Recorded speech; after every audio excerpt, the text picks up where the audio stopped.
But I liken it to the Madden you get the Madden video game, you're on the cover and you get the curse, you're going to suffer the injuries. Yeah. Even though the draft itself was not that good, you certainly have suffered some injuries after the draft. It made me think that we'll touch on that. Yeah, as we go into our power rankings.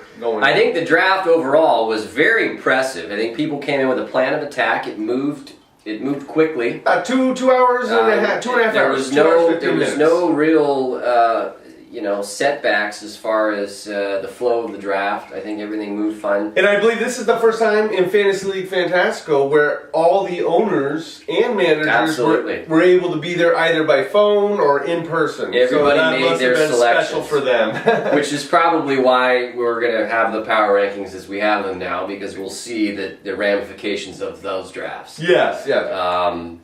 So for me, to just award the best draft, we're going to say the Peaceful Warriors had the best draft. Wow, interesting. And we thought that the balance of their draft was the strength. We thought that they built depth on their bench. In a PPR league, they got lots of reception receivers. They got a solid core of running back, though early in the season it's shown there's some injury issue there. We feel here that in a close, tight race with maybe Dr. Dick, I thought that Mason Keat and the Mofos had a good draft. We give it to the Peaceful Warriors. What about you, Bud?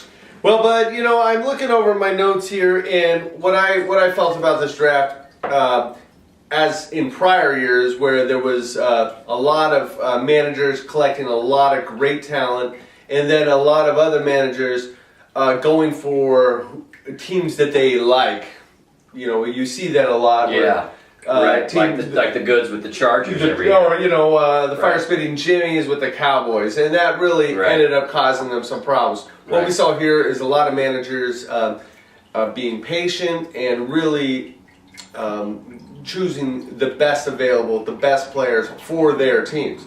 And for me, it's really tough. But I have to look at Dr. Dick. When I look at who he had at draft day, solid running backs and Matt Forte and Ryan Matthews. He took a chance on Ryan Matthews. I think Ryan Matthews is going to pan out. And the law firm Ben Jarvis Green Ellis. He's also got Deshaun Jackson and Brandon Lloyd.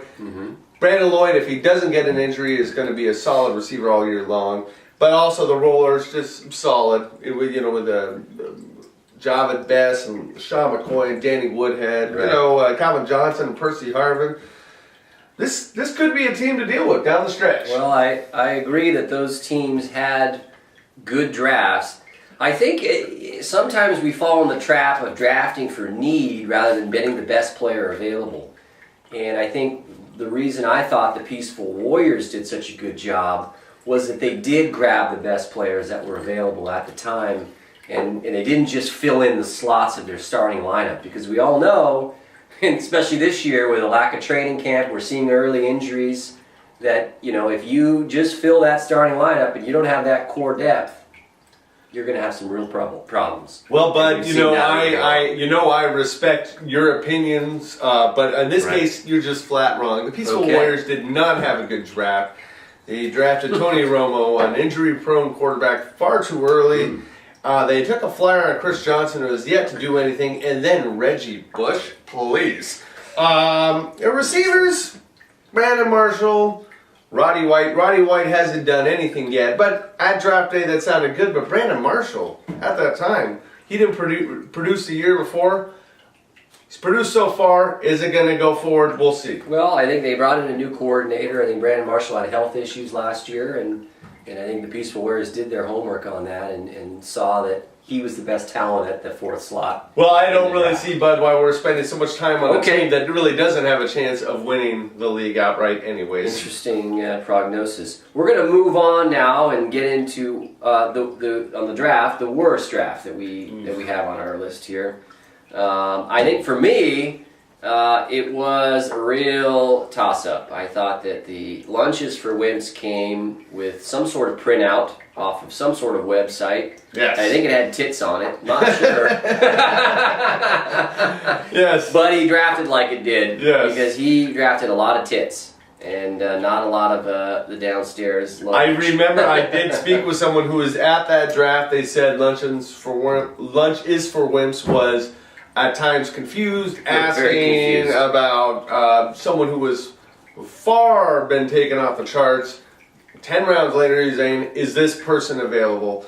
But for me, to finish my pick here, yes, though the lunches for wimps had a horrible draft. Yes, And they did look confused. I agree. And I think when you Sometimes- look, a lot of times you got to look at that He's top a new eight. addition to fantasy Those league. top 8 Fantastico. picks, I think he still outshined my worst draft of 2011. And who would that be? A team that was 12-1 in the regular season last year and just came completely unprepared, made some ridiculous picks, drafted 2 gentlemen on the IR in their draft, which to me is inexcusable to do it once, but to do it twice,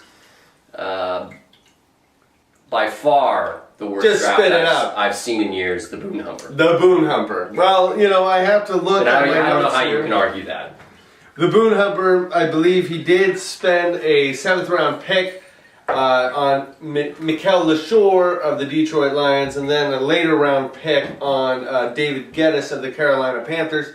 Correct. Big mistakes, and the Boone Humper, though his track record speaks for himself. If you look at the first 1 through 5, 1 through 6 picks, those are solid picks, and this team, though not showing it now, should be a factor at the end of the season. Okay, so who's your worst draft? My worst draft I'll have to stick with lunches for wimps. And actually, if I might say, I believe Redonkulus had a horrible draft.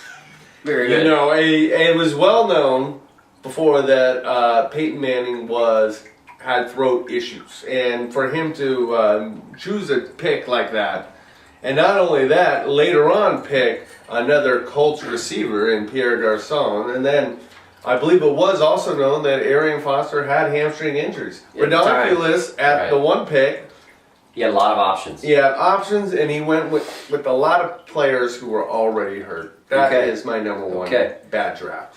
Well, let's move on to what we're going to do every week. Is we're going to do our power rankings. Power rankings, lots of And fun. what that is going to entail is we're going to rank the top 5 teams. That I will rank my top 5. He will rank his top 5, and then we will do our top 5 or bottom 5, the worst teams in the FLF. The top 5 crappy teams. Right. Exactly. That's a good way of putting it. Actually, we'll probably flip that. We'll start with the worst teams. Yeah, why don't we do that? And Why then don't we do we'll that? move on to who we think is the creme de la creme. Sure, that sounds Right. like a lot of fun. So why don't you go ahead and start with your bottom 5. And the way we have this worked is the number 1 on the bottom 5, as you'll see here, is the worst team in the FLF, and then it'll go down. So if you see your team at number 5, you're the 5th worst. I'm gonna try to avoid any. You can put it right here. We're gonna put it right here, as you can see here. I'd like to take a look at I'm gonna start with Morning Wood. These good, solid team. The Morning Wood has Drew Brees at quarterback. Good, solid receivers in Jeremy Maclin and Steve Rice of Carolina. And the running backs, though, Michael Turner, Peyton Hillis, and Fred Jackson. This is a team to look out for. My second team is the Boone Humper, who did have a bad draft. But when you look at what they've got running back-wise with Richard Mendenhall, Ben Tate, Frank Gore, you can't count that team out. They've got a solid quarterback in Matt Schaub, who will start producing. My third team is Lunches for Wimps. Lunches for Wimps. He was confused, but I think he got lucky. He got Darren McFadden, who's a stud. That guy could be putting up 40 points a week. And with Bradshaw and Greg Jennings, he does have something there.